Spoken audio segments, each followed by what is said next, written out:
Everyone, कैसे हैं आप सभी। मैं निशा शर्मा आप सभी के लिए डीएलएड थर्ड सेमेस्टर पंचम प्रश्न पत्र सामाजिक अध्ययन के लघु उत्तरीय प्रश्न लेकर आ गई हूँ।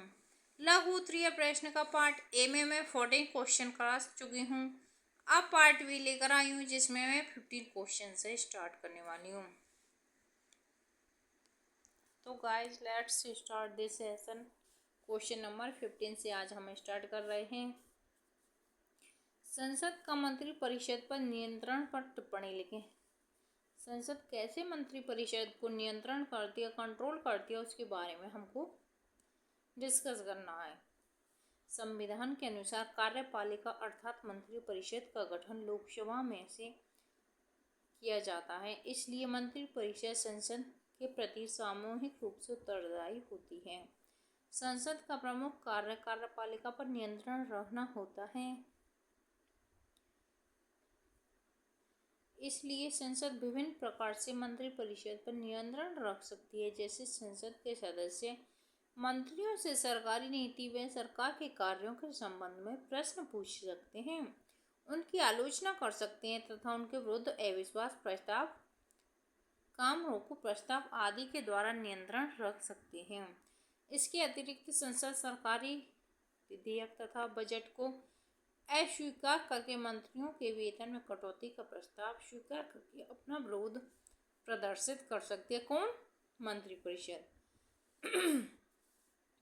क्वेश्चन नंबर 16, निम्न पर टिप्पणी लिखें। कौन? राज्यसभा के सदस्यों की योग्यता, लोकसभा के सदस्यों की योग्यता, राष्ट्रपति पद की योग्यता। तो राज्यसभा के सदस्यों में क्या योग्यता होनी चाहिए? वो सबसे पहले वो भारत का नागरिक हो, उसकी आयु 30 वर्ष होनी चाहिए, वह पागल या दिवालिया नहीं होना चाहिए, संसद द्वारा निर्धारित सभी शर्तें पूरी करता हो, वह संघ अथवा राज्य सरकार के अधीन किसी लाभ के पद पर न हो। ये होती है राज्यसभा के सदस्य को चुनने के लिए उसकी योग्यताएं। अब बारी आती है लोकसभा के सदस्यों की क्या योग्यता होती है। क्या योग्यता होती है? सबसे पहले तो वो भारत का नागरिक हो, उसकी 25 वर्ष की आयु पूरी हो चुकी हो। लोकसभा में 25 वर्ष होती है, राज्यसभा में 30 वर्ष होती है। लोकसभा का कार्यकाल 5 वर्ष होता है, राज्यसभा का कार्यकाल 6 वर्ष होता है। ठीक है। मैं पागल या दिवालिया न हुआ हो, मैं लोकसभा के किसी निर्वाचन क्षेत्र में मतदाता हो और अन्य सभी अनिवार्य शर्तों को पूरा करता हो। ये होती है लोकसभा के सदस्यों की योग्यताएं। अब राष्ट्रपति पद की क्या योग्यताएं होती हैं? वह भारत का नागरिक हो, वह 35 वर्ष की आयु पूरी कर चुका हो। देखो, आयु में डिफरेंस है, राज्यसभा में 30 होनी चाहिए, लोकसभा में 25 होनी चाहिए और राष्ट्रपति की आयु 35 होनी चाहिए। लोकसभा का सदस्य निर्वाचित होने की योग्यता रखता हो, वह संघ अथवा राज्य सरकार के अधीन किसी लाभ के पद पर न हो, वह संसद अथवा राज्य विधानमंडलों में किसी सदन का सदस्य न हो। ये होती हैं राष्ट्रपति पद की योग्यताएं। क्वेश्चन नंबर 17 की तरफ बढ़ते हैं। वित्त विधेयक पारित होने की प्रक्रिया बताइए। वित्त विधेयक कैसे पारित होता है, क्या क्या प्रोसेस होती है, उसके बारे में हम डिस्कस करेंगे। धन संबंधी विधेयक लोकसभा में ही मंत्रियों द्वारा प्रस्तुत किए जा सकते हैं। इन्हें प्रस्तुत करने के पूर्व इनके संबंध में राष्ट्रपति को पूर्व स्वीकृति प्राप्त करना आवश्यक होता है। लोकसभा में पारित होने के बाद इसे राज्यसभा में भेजा जाता है। राज्यसभा विचार करने हेतु 14 दिन तक अपने पास रोक सकती है। यदि राज्यसभा विधेयक को 14 दिन के अंदर पारित कर देती है तो दोनों सदनों की स्वीकृति से विधेयक पारित समझा जाता है। दोनों सदनों में पारित होने के बाद विधेयक को राष्ट्रपति के पास औपचारिक स्वीकृति के लिए भेजा जाता है। राष्ट्रपति इस विधेयक पर अपनी स्वीकृति देने के लिए बाध्य होता है। राष्ट्रपति के हस्ताक्षर के बाद यह विधेयक कानून बन जाता है। जैसे हमें कोई विधेयक पास करना है तो लोकसभा राज्यसभा को भेजेगी, राज्यसभा के पास वो 14 दिन के अंदर यदि वो पारित हो जाता है, वो उसका विरोध नहीं करती है, राज्यसभा और लोकसभा में वो दोनों बिल पास हो जाता है, फिर वो बिल को हस्ताक्षर के लिए किसके पास भेजती है? संसद, राष्ट्रपति के पास। और यदि राष्ट्रपति भी उस पर अपनी मोहर लगा देता, अपने हस्ताक्षर कर देता है, तो वो एक विधेयक क्या बन जाता है, बिल बन जाता है, एक कानून बन जाता है। ठीक है, क्वेश्चन नंबर 18 की तरफ चलते हैं। राष्ट्रपति का चुनाव कैसे होता है? भारतीय संविधान के अनुच्छेद 54 के अनुसार राष्ट्रपति का निर्वाचन मंत्रिमंडल द्वारा किया जाता है, जिसमें निम्न सदस्य होते हैं: संसद के दोनों सदनों के निर्वाचित सदस्य, राज्य के विधानसभाओं के निर्वाचन तथा संघीय राज्य क्षेत्रों की विधानसभाओं के निर्वाचित सदस्य सम्मिलित होते हैं। राष्ट्रपति का निर्वाचन आनुपातिक प्रतिनिधित्व प्रणाली एवं मतगणना के आधार पर संक्रमणित मत पद्धति के अनुसार होता है। मतदान गुप्त होते हैं। राष्ट्रपति चुनाव के विजय प्राप्त करने के लिए एक निश्चित संख्या में मत प्राप्त करता है, जिसे निर्वाचन कोटा कहा जाता है। निर्वाचन कोटा इक्वल है दिए गए मतों की संख्या अपॉन निर्वाचित होने वाले प्रतिनिधियों की संख्या +1। राष्ट्रपति के निर्वाचन में ऐसी विधि अपनाई गई है कि संसद के सदस्य की कुल संख्या एवं राज्यों की विधानसभाओं के सदस्यों की संख्या लगभग बराबर होती है। क्वेश्चन नंबर 19, प्रधानमंत्री की नियुक्ति किस प्रकार की जा सकती है, स्पष्ट करें। प्रधानमंत्री की नियुक्ति राष्ट्रपति द्वारा की जाती है। सामान्य रूप से यह लोकसभा के बहुमत दल के नेता को ही प्रधानमंत्री के पद पर चुनता है। किसी दल को लोकसभा में बहुमत न प्राप्त होने की स्थिति में वह उस व्यक्ति को प्रधानमंत्री पद पर नियुक्त करता है जिसे लोकसभा का बहुमत प्राप्त होता है। प्रधानमंत्री संसद के किसी भी सदन का सदस्य हो सकता है। क्वेश्चन नंबर 20, उष्ण मरुस्थलीय प्रदेश से क्या समझते हैं? इनका विस्तार किन किन महाद्वीपों में होता है? उष्ण कटिबंधीय प्रदेशों में वर्षा न के बराबर होती है। यह महाद्वीपों के पश्चिमी भाग में 15 डिग्री से 30 डिग्री अक्षांशों के मध्य स्थित है। उष्ण मरुस्थलीय प्रदेश का विस्तार अफ्रीका महाद्वीप में सहारा और कलाहारी, उत्तरी अमेरिका में कोलोराडो और ओरोजोना, दक्षिणी अमेरिका में अटाकामा, एशिया में अरब और थार तथा ऑस्ट्रेलिया के पश्चिमी भाग में है। क्वेश्चन नंबर 21, शक्ति के साधन के रूप में पेट्रोलियम पर निबंध लिखिए। पेट्रोलियम की उत्पत्ति वनस्पतियों एवं समुद्री जीव जंतुओं जो प्राचीन काल में डेल्टाओं, झीलों और समुद्रों में रहते थे के कारणवश दब जाने से पृथ्वी की गर्मी व दबाव से आसवन क्रिया के फलस्वरूप हुई है। क्या हुई है? आसवन क्रिया के फलस्वरूप हुई है। पेट्रोलियम या खनिज तेल का अधिकाधिक उपयोगिता प्रकाश चालक शक्ति एवं मशीनों को चिकना करने के लिए किया जाता है। इसने अपने गुणों के कारण ही जल, थल एवं वायु यातायात में क्रांति लाने में महत्वपूर्ण भूमिका है। पेट्रोलियम भूगर्भ से अशुद्ध अवस्था में निकाला जाता है। विभिन्न उपयोगों में लाने से पूर्व इसे परिशोधित किया जाता है। पेट्रोलियम परिशोधन से गैसोलीन, पेट्रोल, डीजल, मिट्टी का तेल, चिकना करने का तेल, paraffin, naphtha, Vaseline, grease, coke, मोम, कृत्रिम रंग, रबड़, नायलॉन आदि पदार्थ प्राप्त होते हैं। विश्व में पेट्रोलियम के भंडारों तथा उत्पादन का वितरण बहुत ही असमान है। विश्व के खनिज तेल के कुल भंडारों का लगभग 2/3 भाग दक्षिण पश्चिम एशिया में फारसी खाड़ी के देशों से संचित है। इन देशों में कुवैत, सऊदी अरब, ईरान, इराक तथा संयुक्त अरब अमीरात प्रमुख हैं। इन देशों में तेल का स्थानीय उपभोग बहुत कम है। विश्व के कुल निर्यात का 75% तेल इन देशों में ही प्राप्त होता है। संयुक्त राज्य अमेरिका विश्व में खनिज तेल का सबसे बड़ा उत्पादक तथा उपभोक्ता है। यहाँ Pennsylvania, Texas, Oklahoma, Kansas, California, Louisiana तथा व्योमिंग में तेल उत्पादक क्षेत्र है। क्वेश्चन नंबर 22, वे कौन से विभिन्न तरीके हैं जिनके द्वारा लोकसभा केंद्रीय मंत्रिपरिषद पर नियंत्रण रखती है? कौन से हैं वे तरीके?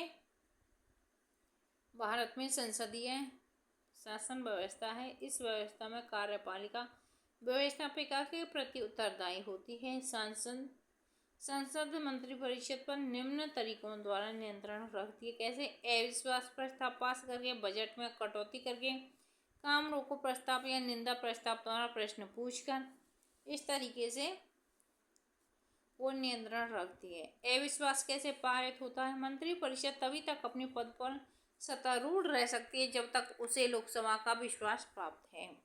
लोकसभा अविश्वास प्रस्ताव पारित करके मंत्रिपरिषद को बर्खास्त कर सकती है। बजट में कटौती करके संसद मंत्रिपरिषद की किसी महत्वपूर्ण नीति को अस्वीकार करके या किसी मंत्री द्वारा प्रस्तावित महत्वपूर्ण विधेयक को अस्वीकार करके या बजट में कटौती प्रस्ताव पारित करके मंत्रिपरिषद पर नियंत्रण रखती है।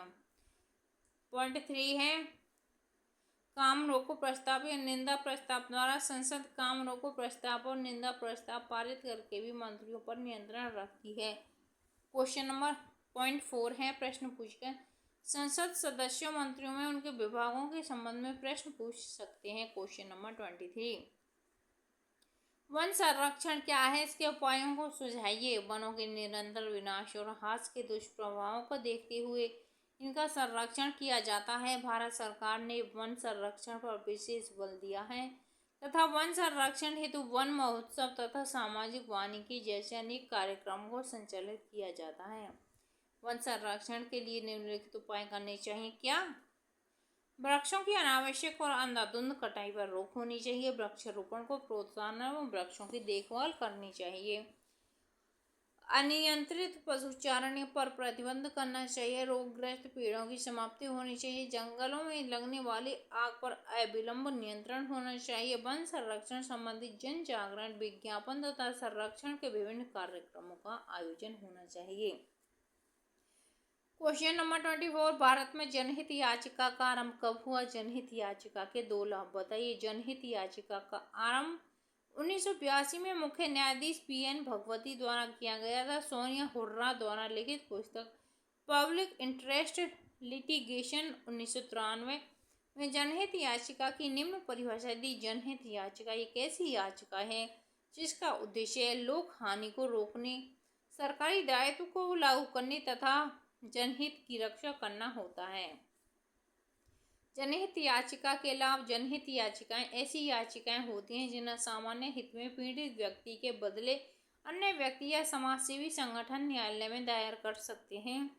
यह व्यवस्था देश के सामाजिक एवं आर्थिक रूप से पिछड़े वर्गों के लिए उपलब्ध कराई गई है जिससे उन्हें न्याय मिल सके। इन याचिकाओं के कारण ही न्यायालय ने पर्यावरण जैसे मुद्दे से लेकर राजनीतिक भ्रष्टाचार के मामलों पर अपना निर्णय सुनाया है। क्वेश्चन नंबर 25 राजकोषीय नीति के उपकरण अथवा विधियों के संक्षिप्त में वर्णन करें। राजकोषीय नीति का अर्थ सरकार की बजट, कराधान व्यय तथा ऋण नीति की ऐसी व्यवस्था से है जिसमें सरकार अपनी आय और व्यय के बीच उचित सामंजस्य बिठाने का प्रयास करती है।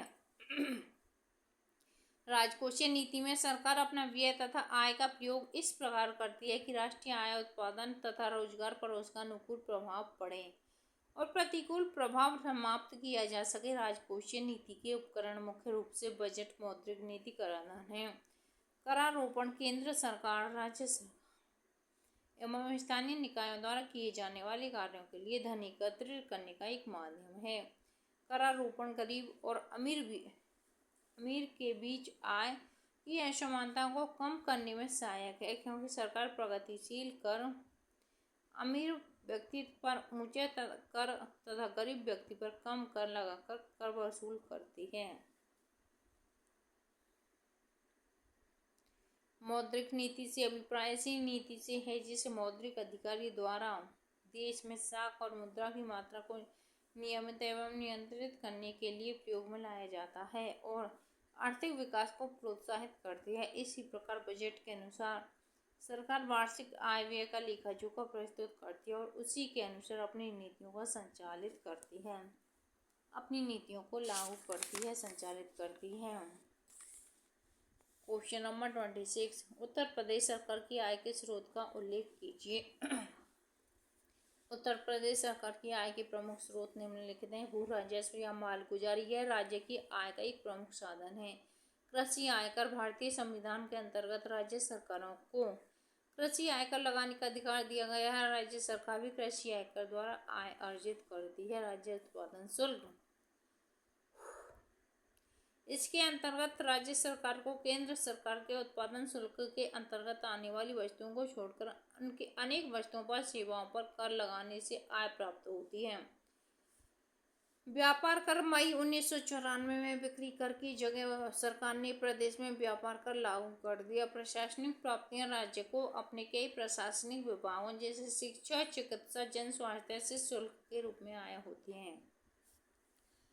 राज्य के व्यवसाय से शुद्ध आय, राज्य सरकार कुछ व्यावसायिक कार्यों के संचालन से, सरकारी नहरों व नलकूपों से सिंचाई शुल्क के रूप में राज्य सरकार को आय होती है। सड़क तथा जल परिवहन से, वनों से आय प्राप्त होती है। अन्य आय, विद्युत शुल्क, बस यात्रियों पर कर, स्टाम्प शुल्क और मनोरंजन कर से आय प्राप्त होती है।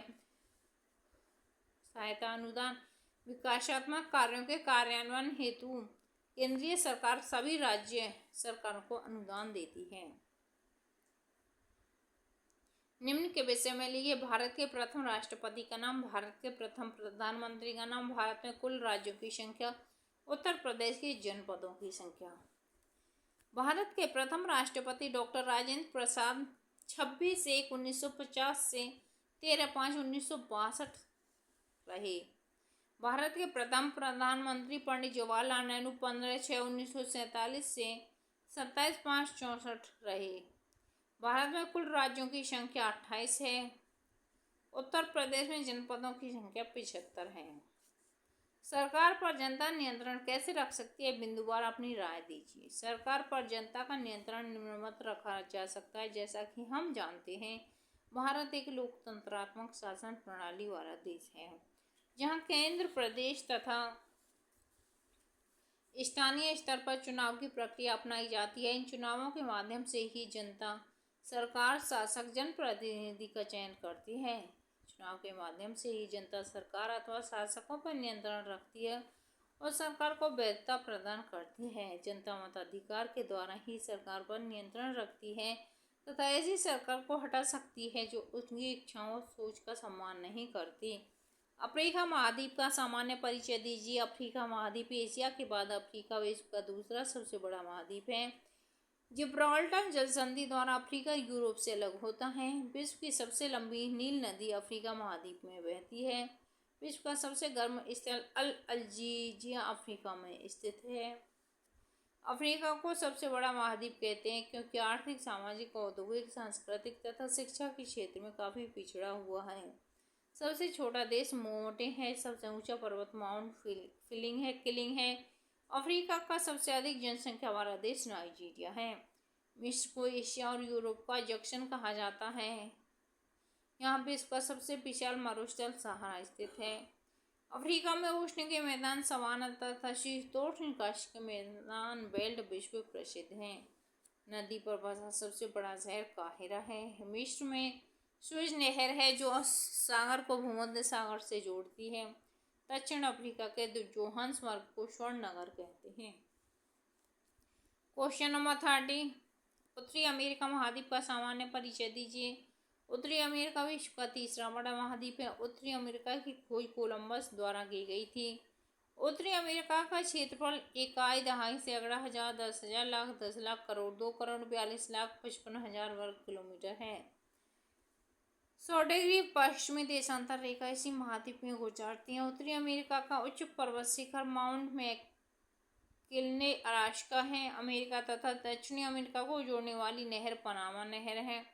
उत्तरी अमेरिका में शीतोष्ण घास के मैदान का पियरी प्रदेश है। यहाँ का सबसे बड़ा बंदरगाह पूर्णांक है, न्यूयॉर्क है। जनसंख्या की दृष्टि से उत्तरी अमेरिका का सबसे बड़ा नगर मेक्सिको सिटी है। कनाडा का बफेलो नेशनल पार्क सबसे बड़ा पार्क है।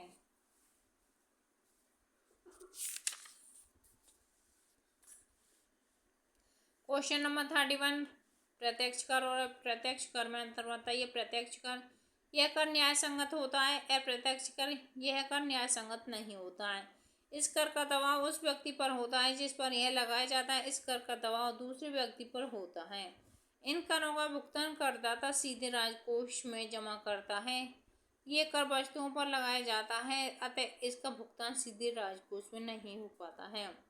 उदाहरण आयकर, निगम कर आदि। उदाहरण मनोरंजन कर, व्यापार कर, उत्पादन कर आदि। क्वेश्चन नंबर 32,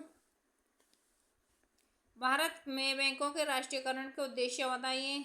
ग्रामीण क्षेत्रों में बैंकिंग सुविधाओं का विस्तार करना, बैंकों की ऋण नीति के दोषों से दूर करना, समाजवादी समाज का स्थापना करना, कृषि तथा लघु उद्योगों में निर्यात हेतु पर्याप्त सीख सुविधाओं का विस्तार करना, जनसाधारण को सख्त सुविधाएं उपलब्ध कराना, जमा राशि का राष्ट्रीय विकास एवं विषमताओं की समाप्ति हेतु उपयोग करना, समाज के निर्बल लोगों को सामाजिक न्याय प्रदान करना। क्वेश्चन नंबर 33, बैंक किसे कहते हैं?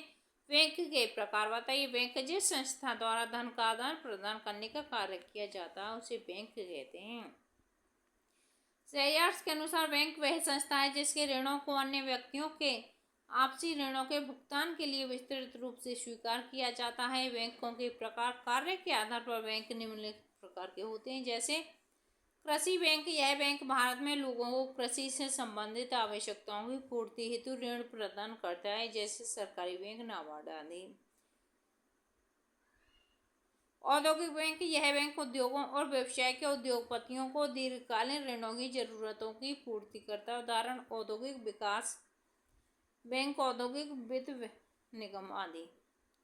तीसरा है विदेशी विनिमय बैंक। ये बैंक विदेशी विनिमय का व्यवसाय कर रहा है या विदेशी मुद्रा का लेन देन करते हैं, यथा national city bank, bank of America, third bank of London आदि। फोर्थ पॉइंट है हमारा केंद्रीय बैंक। केंद्रीय बैंक भारत का राष्ट्रीय बैंक होता है। भारतीय रिजर्व बैंक हमारे देश का केंद्रीय बैंक है। व्यापारिक बैंक। ये बैंक व्यापारिक विकास में महत्वपूर्ण भूमिका का वहन करते हैं। क्वेश्चन नंबर 34, संघ सूची, राज्य सूची, समवर्ती सूची के विभिन्न विषयों को बताइए। संघ सूची, इस सूची में 98 विषय शामिल हैं। रक्षा, विदेश मामले, जनगणना, डाक तथा तार टेलीफोन आदि विषय हैं। राज्य सूची, राज्य सूची में उन विषयों को सम्मिलित किया गया है जो स्थानीय महत्व के हैं तथा जिन पर कानून बनाने का एकमात्र अधिकार राज्य विधानसभा को है, लेकिन कुछ विशेष परिस्थितियों से संसद में इस विषय पर कानून बना सकती है। इसमें 59 विषय शामिल हैं, जिनमें प्रमुख हैं लोक सेवा, कृषि, वन, कारागार, भू राजस्व, लोक व्यवस्था, पुलिस, लोक स्वास्थ्य, स्थानीय शासन, क्रय विक्रय तथा सिंचाई आदि। तीसरी है समवर्ती सूची। समवर्ती सूची में सम्मिलित विषयों में संसद तथा राज्य विधानमंडल दोनों द्वारा कानून बनाया जाता है। यदि दोनों कानूनों में विरोध है तो संसद द्वारा निर्मित कानून लागू होगा। इनमें 59 विषयों को शामिल किया गया है। इनमें प्रमुख हैं शिक्षा, आर्थिक एवं सामाजिक योजना, राष्ट्रपति, जलमार्ग, परिवहन नियोजन, जनसंख्या नियंत्रण, संचार, समाचार पत्र, कारखाना आदि। Thanks for watching this video. Like, share and subscribe.